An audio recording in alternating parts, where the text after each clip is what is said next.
일단 제목이 재수 없군요. 돈이 없는데 어떻게 서울의 아파트? 돈이 없을수록 서울의 아파트를 사라. 집을 살려고 할 때 어떤 걸 봐야 되는가? 그리고 그거와 가격이 어떻게 연결이 돼 있는가? 정해져 있어요. 고민할 필요는 없는데 돈이 없다는 거지. 그럼요. 가격이 사실은 사람들이 다 마음속에 있고 알고 있다는 거예요. 서울에 있는 아파트를 1번부터 100번까지 줄을 세울 수 있을 것 같다는 느낌이 들어요. 아파트 간의 가격 차이가 조금 더 의미가 있다.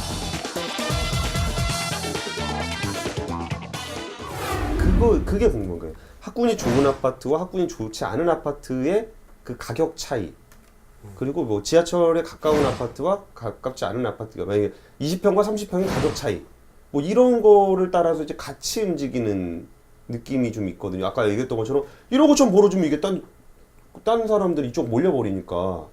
그리고 좀 더 그 데이터베이스 얘기를 좀 더 해주세요. 그래서 이제 근데 그거를 사실은 그런 연구를 도시경제 연구하시는 분들이 한 몇십 년 전부터 했던 것 같아요. 예를 들면 뭐 시내에서 얼마나 가까운 게 뭐 가중치가 얼마고 뭐 주변에 뭐 산이 있는 게 가중치가 얼마고 그 100년 전부터 해서 예를 들면 회귀 분석 같은 거죠. 네네. 그래서 이제 그 각 변수가 가지는 가중치가 얼마 하면 여기는 적정 가치가 얼마다를 할 수 있는 어떤 함수를 만들려고 되게 애를 쓰셨는데 네네. 밸류에이션하는 그렇죠. 모델을 만들고 싶었나 보고. 그런데 그 사람들이 그거를 했으면 노벨 경제학상을 받았을 텐데 아직까지 받은 사람이 없어요. 만약 그러니까 정확한 산식을 낼 수는 없는 내가 거죠. 그런 사람이었으면 굳이 노벨 경제학상을 받지 않고 헤지 펀드를 냈을 것 같아요. 그렇죠. 근데 그래서 저도 그 시도를 처음에 좀 할까 하다가 그 산식을 만드는 건 이건 안 되겠구나 해서 뭘 만들었냐면 아파트 가격이 지금 서울 시내에 어떻게 분포하고 있는지 배치표를 하나 만들어 봤어요. 그러니까 서울에 있는 아파트들의 가격이 어떻게 분포되어 있느냐. 근데 이제 그 축을 어떻게 잡았냐면 아까 말씀드렸지만 연식 새 거면 같은 동네로 비싸고 비싸죠. 네. 아니면 좀 쌀 수 있잖아요. 네네. 그리고 이제 가격은 뭐 비싸고 싼 게 있으니까. 네네. 그럼 같은 동네라도 뭐 약간 좀 새 거는 예를 들어서 새 거가 7억이면 한 20년 된 건 뭐 한 5억 하거나 4억 하거나 할 거고 예. 그런 식으로 대각선을 아마 그릴 텐데 네네. 그 모양이 과연 어떻게 나올까? 그러니까 그런 거죠. 이렇게 이쪽에다가 가격을 놓고 그렇죠. 세로축이 바로 가격. 이걸 옆에다가 연식을 놓으면 연식을 놓으면. 가로축이 그러니까 연식. 신축일수록 비싸고 구축일수록 싸니까 음. 이런 직선이 나와야 되는 거죠. 통상적으로 그럴 건데 그래서 하나 변수는 예를 들어서 우리 잘 알고 있는 압구정 현대 아파트 네네. 굉장히 연식은 오래됐는데 오래됐지만 비싸잖아요. 굉장히 비싼. 재건축. 거기 이제 재건축에 대한 가능성과 지분에 대한 어떤 땅에 대한 가치를 네네. 생각을 하고 이제 가격을 또 매기고 있는 거죠. 그래서 그래서 그 표를 이제 제가 하나를 예, 네, 제가 만들었죠. 준비를 한번 해왔습니다. 볼게요.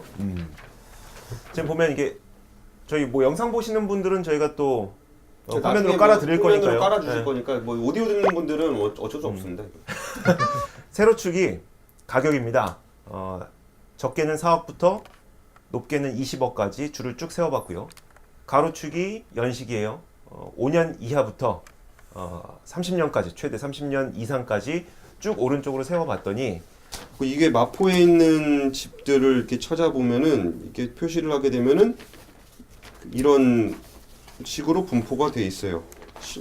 대각선으로. 실제로 이게 연식과 가격이 이렇게 표시가 이렇게 나와요. 그 되게 단순한 논리인데요. 예. 그러니까 새 아파트는 더 비싸고 오래된 아파트는 더 싸다 이거잖아요. 예. 이걸로 무슨 의미를 찾을 수가 있는 거예요? 그래서 근데 이제 예를 들어서 네. 지금 마포에서 제일 비싸다는 이제 뭐 마포 레미안 푸르지오나 뭐 리버웰 같은 데가 이제 20평대가 9억을 이제 이미 넘었고 네, 호가는 사실 그보다 훨씬 더 비쌉니다 지금. 네네. 예. 네, 그 돈 가지고 가서 이제 물어보면 사실 좀 그 사장님이 잘 응대를 안 해주실 거예요. 그렇긴 한데 이제 거기가 이제 한 3월 한 초 정도 가격 기준으로 대충 이제 그 인정받았던 가격이 9억 조금 넘는 수준이었고 20평대가. 근데 거기서 조금 한 연식이 5년 정도 예를 들어 추가돼서 네. 공덕역 앞에 뭐 레미안 5차다. 그러면 이제 거기가 한 8억 정도 좀 안 되게 얘기를 했어요. 네네. 그랬고 또 거기서 5년 더 갔는데 레미안 공덕 3차. 근데 3차랑 5차 차이는 뭔가 하면 3차는 딱 길 바로 그 빌딩 하나만 지나면 바로 마포대로예요. 네네. 근데 레미안 5차 같은 경우는 거기서 조금 올라가서 약간 언덕 쪽으로 올라가야 네네. 또 아파트가 있거든요. 네.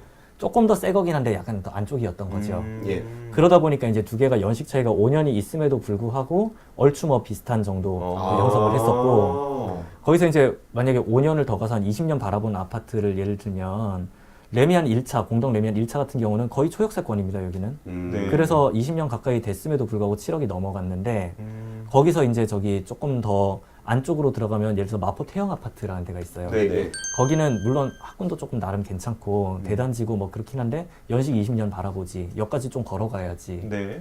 그럼 그럼 이게 모여 있는 데가 네. 여기에서 이제 예를 들어서 내 가격이 얼마고 네네. 연식이 얼마고 이걸 보고 나면은 이제 여기서 마주치는 점에서 여러 조건들을 보면은 이 근처에서 내가 원하는 집을 찾을 수 있다는 거잖아요. 그러니까 예를 들어서 근데 지금 뭐 우리가 돈이 좀 약간 여유가 있어서 한 10억이 있어서 그냥 네. 걱정 안 하고 마포 레미안 푸르지오를 만약에 갈 수 있다 그러면 아무 고민이 없죠. 네. 근데 그렇지가 못하잖아요.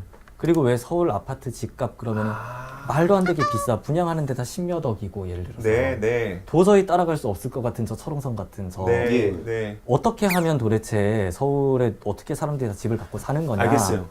자, 제가 정리해 드릴게요. 맞는지 한번 봐주세요. 자, 우리가 그 일정 가격과 그리고 일정 연식이 이런 식의 비율을 그려간다는 거예요. 그러면 내가 당장 지금 여기에 비싼 아파트는 살 수 없으니 그러면 이와 비슷한 조건에 다른 아파트는 어디에서 적정하게 사면 좋겠는가를 따져봤을 때 이 선 따라서 쭉 가다 보면 이 선 따라서 한번 찾아보면 이 선 따라서 찾아보면 아 나는 한 5억 정도 갖고 있다. 그럼 여기서 나에게 적정한 아파트가 나오게 된다는 겁니다. 그렇죠. 이렇게 원하는 아파트를 대각선을 그으세요. 그리고 우리의 꿈은 지하철을 타러 내려가면 내려가는 건데 일단 나의 상황을 좀 해야 되니까 대각선을 쫙 긋고 그 다음에 나의 경제 사정 그리고 내 대출 사정 이런 걸 딱 감안을 해서 가격대를 딱 보잖아요. 가로선을 그으면 거기에 내 아파트가 존재하는 거예요. 근데 이거를 지금 데이터베이스로 그 만드셨다는 거 아니에요? 검색 엔진으로. 그걸 만들 수 있게 이제 파인드 아파트라는 사이트를 제가 이제 와. 만들어 놨고요. 거기서 이제 데이터베이스에 있으니까 이런 데이터를 추출을 할 수 있게 된 거죠. 네, 네. 근데 이제 여기서 하나 이제 유심히 보셔야 될 게 생각보다 서울 시내 아파트 가격이 7억, 8억, 9억 하는 아파트가 이 글씨 잘 안 보이는 게 이 말씀하신 촘촘하다는 얘기 하려고 그러는 거 아니에요? 그렇죠. 아니 근데 생각보다 막 10억 넘는 아파트만 있는 게 아니에요. 서울 시내에. 그렇죠. 그러니까요. 네, 네. 지금 가만 보시면 20평대가 가장 많이 몰려 있는 가격대가 어딘가 하면 한 5억, 4억, 5억, 6억 요 정도에 요 가장 많이 정도, 몰려 그렇죠. 있습니다. 네네. 가장 많이 몰려 있고 거기가 6억이 지나가고 나면 아까 말씀드린 세금 때문에 근데 최근에 여기는 이제 막 좀 깨지긴 했는데 듬성듬성해요. 예, 좀 그러니까요. 7억, 8억 좀 듬성하죠. 근데 한 마포나 뭐 약간 좀 금호 뭐 이런 데 가야 이제 새 거가 한 8억, 9억 하잖아요. 네네. 그리고 20평대로 9억 넘어가려면 강남 정도 가줘야 이제 그런 데들이 나오기 시작하는데 근데 사실은 사람들이 강남 가격만 보고 너무 좌절을 하고 있다라는 거죠. 맞아요. 그 얼마 전에 저 뭐였죠? 저 개포. 예. 개포주공 8단지가 네, 그게 진짜 많은 사람들을 좌절하게 그렇죠. 하고 네. 굉장히 많은 사람을 분노하게 하기도 했어요. 그렇죠. 이게 부동산에는 정말 감정이 많이 실려요. 저도 이제 금융정책이나 이런 측면에서 보는데 도저히 그 대화가 잘 안 될 정도로 이제 그 악플도 엄청 많이 들었잖아요. 그렇죠, 그렇죠. 예. 근데 이렇게 한번 생각을 해보세요. 내가 지금 가진 돈이 예를 들어서 한 뭐 2억 5천 정도가 있다고 치고요.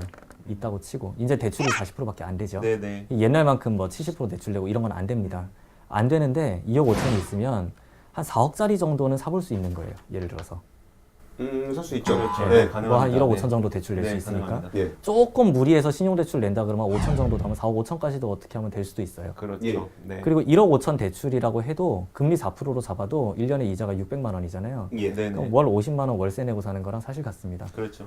저는 그거 너무 정말 제가 화가 나는 것 중에 하나인데 제가 꽤 많이 내요. 월세 원리금 상환을 많이 하는데 거기서 이제 원금 또 빼잖아요. 그쵸. 원금은 내 저축 개념이니까. 네네. 그러면 이제 나머지 금액이 있잖아요. 근데 그 금액이 제가 지금 25평 아파트에서 아이 둘을 키우면서 와이프와 같이 사는 그 생활 환경이 제가 학교 다닐 때 쪽방 살았을 때 월세하고 크게 차이가 안 나는 거예요. 그렇죠. 이게 나는 너무나 화가 났어. 이게 막 아니 이렇게 좋은 환경에서 이렇게 금액을 내고 살았던 것을 더 돈이 없고 더 많이 힘들고 앞으로 더 많은 공부를 해야 되는 애들은 그 가격을 똑같이 주고 살고 있는 거예요. 그대여 아무 걱정하지 말아요. 그래서 한 4억 5천짜리 집을 샀다고 치고요. 예. 샀다고 쳐요. 근데 사실은 우리는 그 집에 영원히 눌러앉아 살고 싶은 생각은 없어요. 그렇죠. 좀 네. 더 나은 집에 살고 싶죠. 네. 그러면은 사실 내 눈높이는 6억이나 7억짜리 집인데 거기 못 가니까 음. 4억 5천짜리 산 거잖아요. 예. 근데 그렇게 살면서 한 3년, 4년 열심히 모아서 어떻게 해가지고 돈을 한 7, 8천을 모았어요. 예를 들어서. 네. 예. 그러면 그 다음번에는 4억 5천짜리가 아니라 5억 한 4, 5천짜리 예를 들어서 이사를 가볼 수 있겠죠. 그리고 심지어 만약에 부동산 가격이 오르더라도 그 갭을 두고서 같이 따라 올라가기 때문에 내가 다음에 얼마를 벌면 어떤 집을 살 수 있다는 어떤 계획도 짤 수 있을 것 같아요. 예를 들어서 5억 5천짜리가 내가 만약에 집을 안 갖고 있는데 그게 7억이 됐어요. 어우. 그러면 방법이 없잖아요. 예, 예. 네. 근데 내가 4억 5천짜리에 살고 있는데 그거를 몇 년 살다가 돈 모아서 그걸로 갈아타려고 보니 내 것도 한 5억 한 7천이 됐고 그게 한 예를 들어서 7억이 됐어요. 근데 빠져도 마찬가지고. 빠져도 그러죠. 마찬가지고. 빠져도 마찬가지고. 근데 이제 재밌는 게 사람들이 그러면 이런 얘기를 하죠. 그 집값이라는 건 물가 상승률 정도만 오르는 게 맞는 거야. 설사 그렇다 네네. 한들. 예, 그 정도만 되면 사실 별 문제 없어. 그럼 굳이 뭐 그 집 굳이 돈 많이 깔고 살 필요가 없어라고 얘기하는데 예. 6억짜리 집이 예를 들어서 3%씩 경제 성장률 예. 5년이 오르면 얼마가 될까요? 6억짜리가 5년 만에 7억이 되는 게 경제 성장률 정도만 되면 그렇게 될 수 있다는 거예요. 그 다음 집으로 갈 수 있는 지렛대가 될 수가 있는데 막연한 불안감이 있어요. 그 집 사면 오를까요? 라는 생각을 너무 많이 합니다. 집이랑 결혼을 할 필요는 없잖아요.